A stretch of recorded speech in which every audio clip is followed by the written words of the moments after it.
Bonjour Philippe Vigier. Bonjour. Le nombre de grévistes à la SNCF n'a jamais été aussi bas qu'hier. Le trafic s'améliore à la RATP, notamment dans les métros, même si ça reste perturbé.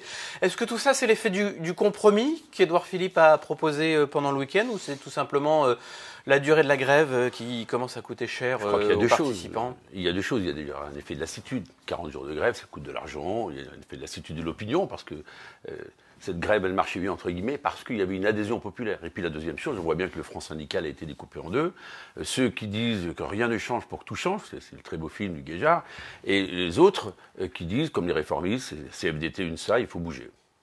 Et en même temps, ce ne sont pas forcément les confédérations qui acceptent ce compromis qui, j'allais dire, tiennent les rênes des grévistes. Donc, absolument. CFDT et UNSA, eux, voulaient que le mot H-pivot soit retiré de la loi. Le Premier ministre leur a donné satisfaction, donc maintenant, tout ne s'arrête pas là. Quelle garantie sur le point? Quelle garantie, naturellement, sur la pénibilité et la prise en compte des pénibilités? Et puis le coût de la retraite. Alors, on va y venir, mais ce compromis, dans les grandes lignes, vous en pensez quoi? De toute façon, il faut sortir d'une grève. Moi, j'ai été il y a 30 ans président de la Fédération des internes de France, vous voyez, donc c'est vieux. Il faut à un moment ou à un autre faire en sorte que chacun fasse un pas. Donc là, il y a un pas qui a été fait. Après, il faut voir les conséquences du pas, puis ça ne s'arrête pas là. On sait très bien que par rapport au texte tel qu'il a été déposé au Conseil d'État et tel qu'il va arriver à l'Assemblée, il y a beaucoup de paramètres qui sont encore inconnus. Le financement en particulier, les garanties sur la pénibilité, quelles sont les nouvelles pénibilités qu'on prendra en compte, et puis la garantie du point. Ne croyez pas que c'est le sujet majeur. Tout le monde dit, mais le point peut varier. Il y a encore trop de flou autour de ces questions. Il y a encore trop de flou, donc il faut vraiment que le gouvernement là-dessus nous apporte un éclairage et puis qu'il rassure les syndicats. Il a traîné, il a tardé le gouvernement, ça fait quasiment 2 ans maintenant que ce chantier est ouvert. En fait, il y a eu deux phases. Il y a eu cette phase très longue, 2 ans et demi de concertation, et puis là, tout d'un coup, une accélération. Le président voulant absolument boucler cette opération, puisque le 31 décembre annonçant lui-même qu'il fallait trouver les voies du compromis. Et là maintenant, on est dans un système où dans les 2 mois, puisqu'on doit voter, rendez compte, le 3 mars prochain, on doit voter ce texte, où est le Parlement? Et on ne peut pas simplement considérer que le Parlement est un débat où on a une loi cadre et puis que les éléments précis ne soient pas là. Alors justement, une conférence de financement entre les partenaires sociaux va donc être chargée de trouver les moyens d'équilibrer financièrement les régimes de retraite d'ici 7 ans. Mais entre-temps, vous aurez déjà, à l'Assemblée nationale, examiné le projet de loi. J'imagine que ça vous gêne en tant que parlementaire de voter sur un texte dont il manque un volet essentiel, le volet du financement. On ne peut pas dire que le Parlement doit avoir un rôle majeur dans la construction de la loi. On ne peut pas dire que c'est un chantier de transformation complet de la France et puis pas associer le Parlement, alors que là, on va avoir un cadre. Voilà, donc on connaît à peu près les choses. Il n'y a plus de point d'équilibre, il y a un rapprochement public-privé, il y a les générations 75, il y a toutes les professions pour lesquelles, ça y est, des concessions ont été faites.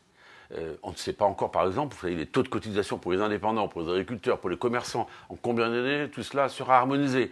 Bref, en clair, on va autoriser le Parlement. On va autoriser le gouvernement à légiférer par ordonnance, mais on ne ratifie pas le contenu des ordonnances. On habilite le gouvernement, mais après le contenu lui-même de la loi, il faudrait que le Parlement soit associé. Nous proposons, par exemple, à Liberté et Territoire, qu'en matière de points, eh bien, il puisse y avoir un vote chaque année du Parlement qui sanctuarise cela. Et ça, c'est un élément de confiance. Vous ne pouvez pas avoir une réforme de retraite si la confiance n'est pas au rendez-vous.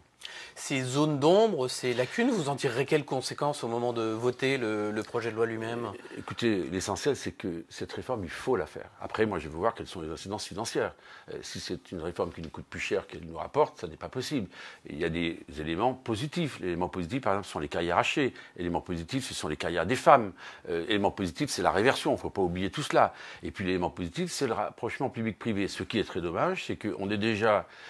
sur les militaires, on laisse un régime spécial particulier, je le comprends.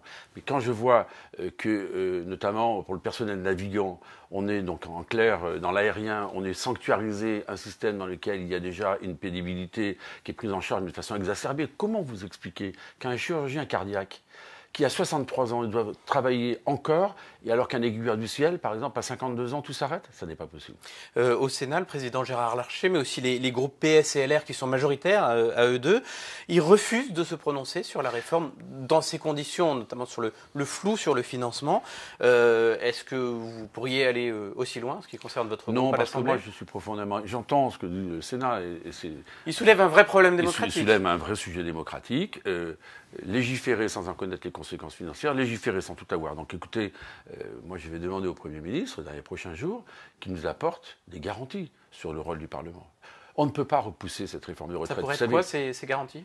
Ben, les garanties, le point, les critères de pénibilité, le coût, les études d'impact. Et puis par exemple, une fois de plus, la convergence, c'est que le taux de cotisation, c'est 14% pour un indépendant, 17% pour un agriculteur. On va l'amener à 28%. Dans quelles conditions? Comment? Est-ce que vous croyez qu'on peut aller dans la poche des agriculteurs prendre de l'argent? Non. Donc il faut un certain nombre de garanties. Bon, le texte vient à l'Assemblée. Moi, je ne fais pas partie des parlementaires qui disent, bon, on n'examine pas le texte. Pas du tout. Je suis favorable à cette réforme. Pour autant, pas favorable les yeux fermés. Il faut maintenant avoir des garanties et des éclairages. Un dernier mot sur cette conférence de financement. Ni hausse du coût du travail, ni baisse des retraites, prévient Édouard Philippe. Ça ressemble un peu aux conditions dans lesquelles le gouvernement avait lancé la négociation sur l'assurance chômage, très bornée. Et finalement, syndicats et patronat n'avaient pas pu se mettre d'accord. Est-ce que ce schéma risque de se reproduire? Il risque de se reproduire. Et quand on écoute tout ça, ça veut dire que c'est la loi Touraine. C'est la loi Touraine, parce qu'en fait, autour de l'âge pivot, il faut dire les choses. La loi Touraine, donc c'est l'allongement de la durée de cotisation. C'est quoi? C'est l'allongement de la durée de cotisation. En clair, quand vous partez à 62 ans, vous avez une décote. Voilà. Mais ça, les syndicats aussi avaient les yeux fermés là-dessus. Or, c'est la vérité. Pour vous, il n'y a pas moyen de faire autrement? Mais il n'y a pas 36 solutions. On vieillit mieux. Vous savez, il y a un sujet, il y a un critère, et c'est mon caractère de professionnel de santé qui fait dire ça. L'important, ce n'est pas le nombre d'années à la retraite, c'est le nombre d'années à la retraite en bonne santé.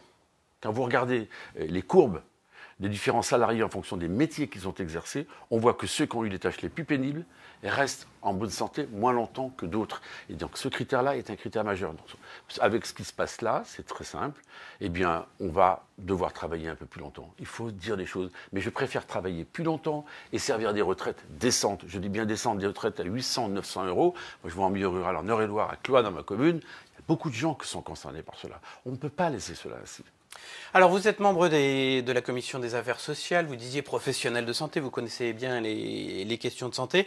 Plusieurs centaines de chefs de service hospitaliers annoncent aujourd'hui démissionner de leurs fonctions administratives. Alors, ils restent à l'hôpital, ils gardent leur paye ou à peu près toute leur paye, mais ils continuent de soigner. En revanche, ils vont cesser de s'occuper de la paperasse et de l'organisation des services.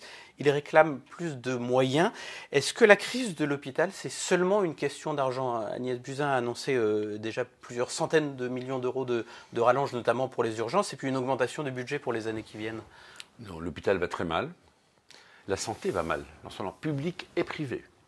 Et ce gouvernement est dans l'échec sur cette politique-là. Je l'ai dit à Agnès Buzyn à plusieurs reprises. Et j'ai été moi-même celui qui a déclenché une commission d'enquête parlementaire sur l'accès aux soins.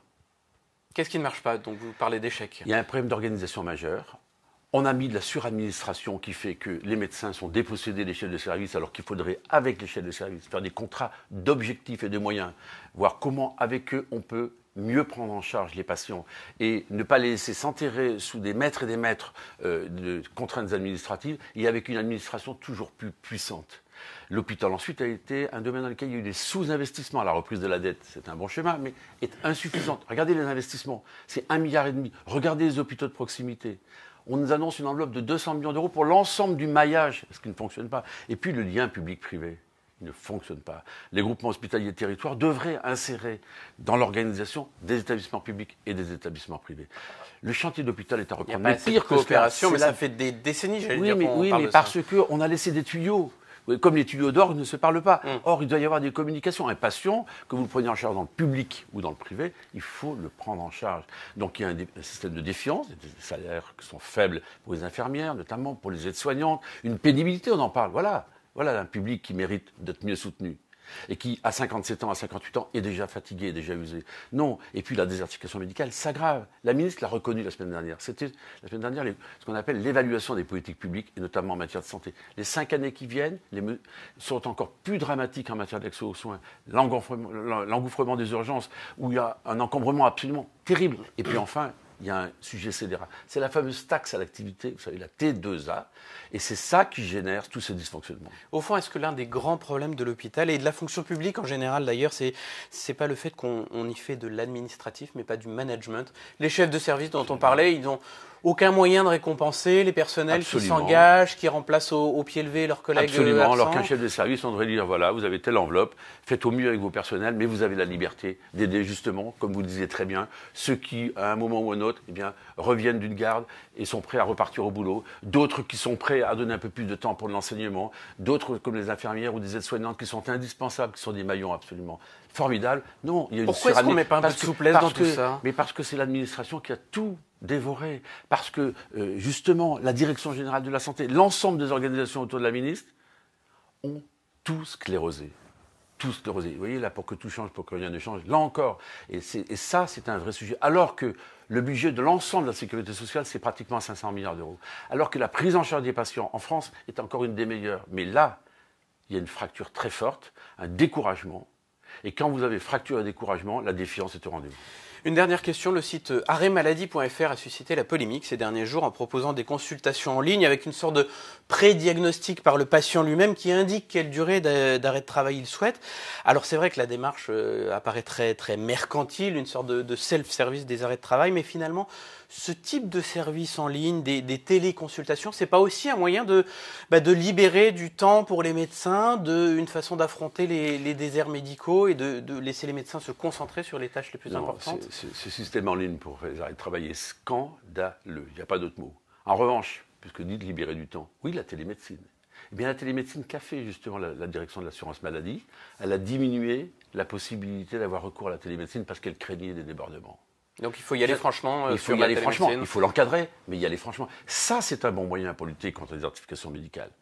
Si vous avez de la fibre optique et si vous avez de la télémédecine, c'est-à-dire en clair où les informations puissent arriver, eh bien là, vous aurez des patients qui retrouveront un médecin. Merci beaucoup, Philippe Vigier. Merci beaucoup.